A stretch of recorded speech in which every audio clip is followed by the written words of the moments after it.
국내에서 가장 넓은 은행나무 군락지가 아닌가, 신비한 영적인 이런 것들이 느껴져요. 이 숲에 있는 은행나무가 왜 저희한테 소중하냐면, 안녕하세요, 꽃바람 이박사입니다. 지난번에 숲 이야기 우리 함께 나눴었는데, 오늘은 그 숲 중에서도 제가 나무 하나를 더 소개해드리고 싶어서 오늘 다시 한번 비밀의 숲에 나왔어요. 은행나무, 바로 이 은행나무에 대해서 여러분들 이야기를 한번 나눠볼까 해요. 은행나무는 열매 냄새가 고약하잖아요. 정말 똥냄새, 굉장히 독한 냄새가 나기 때문에 이거는 먹이로 삼는 동물들이 없어요. 그러다 보니 은행나무 군락지가 넓게 조성이 된다? 이건 거의 불가능한 거예요. 그 인간과 식물의 관계를 보면 사람은 파괴자, 식물을 멸종시키는 파괴자의 그림이 굉장히 많은데, 유일하게 멸종의 위기에서 사람 때문에 재번식에 성공해서 번성하고 있는 나무가 은행나무인 거예요. 이 숲에 있는 은행나무가 왜 저희한테 소중하냐면, 인간이 가꿔냈고 살려냈고 엄청나게 넓은 군락지가 조성이 되어 있어서 저는 아마 국내에서 가장 넓은 은행나무 군락지가 아닌가, 그렇게 한번 생각을 해봅니다.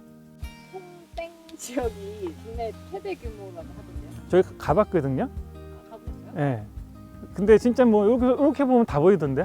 2,000그루 있다고. 2,000그루 갖고 여기 말도 하지 마세요. 여기는 자그마치, 3,000그루. 근데 말을 안 하지. 3,000그루면 여기하고 저기 넘어 요 밑에 해가지고 전체가 다 3만 그루. 그런데 원래 여기는 3만 그루가 아니라 5만 그루의 은행나무가 식재가 되어 있었어요.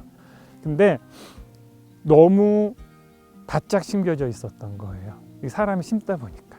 그래서 이렇게 숲에 가시잖아요. 숲에 가면 사람이 만든 숲인지 자연스럽게 만들어진 숲인지 구별할 수 있는 방법이 있어요.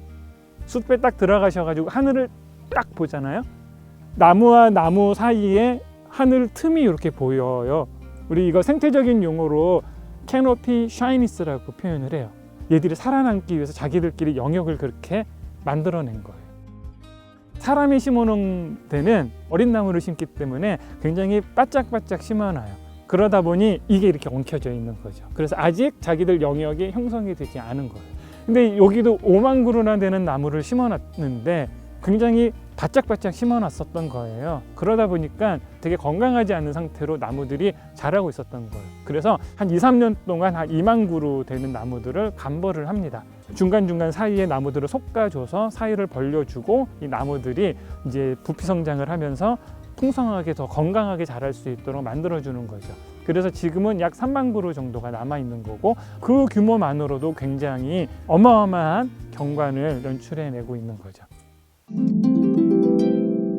자, 이 은행나무는 번식이 좀 어렵지만 노화가 일어나지 않는다는 거예요. 계속 성장이 일어난대요.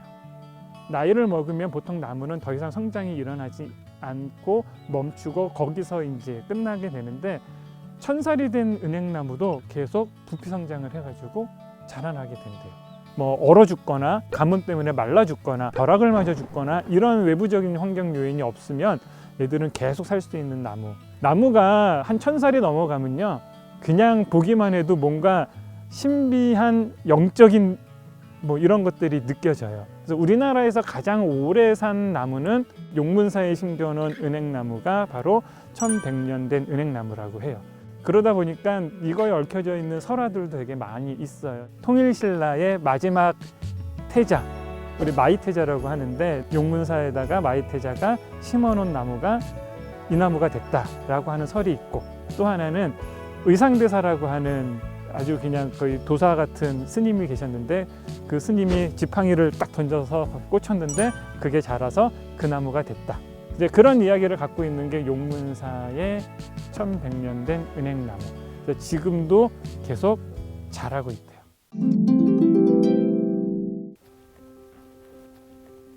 이렇게 마주보고 있는 은행나무를 보고 있으니까 생각나는 이야기가 있어요.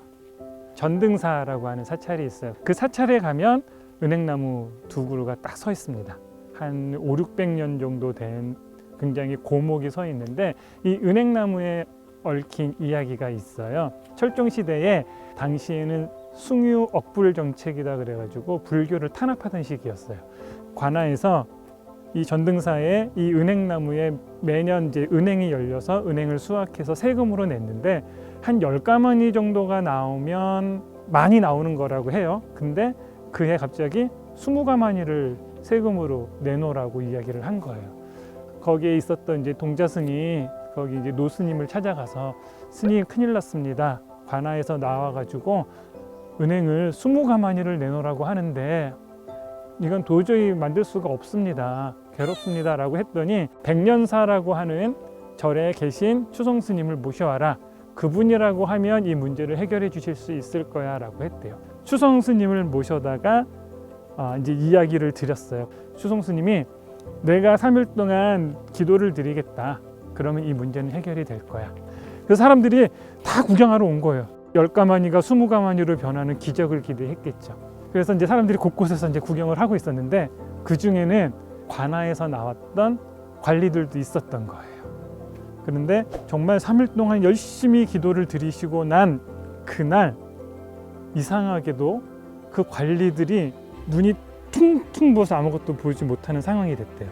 갑자기 하늘이 검해지면서 천둥 번개가 치면서 뭔가 빠바바와 동시에 추성 스님이 사라지셨대요. 근데 그 후로부터 놀랍게도 암나무에서 꽃은 피나 은행이 열리지가 않는 거예요. 그래서 지금도 제가 최근까지 확인해 봤어요. 전등사 은행나무 해보면 안 열린대요. 신기하죠.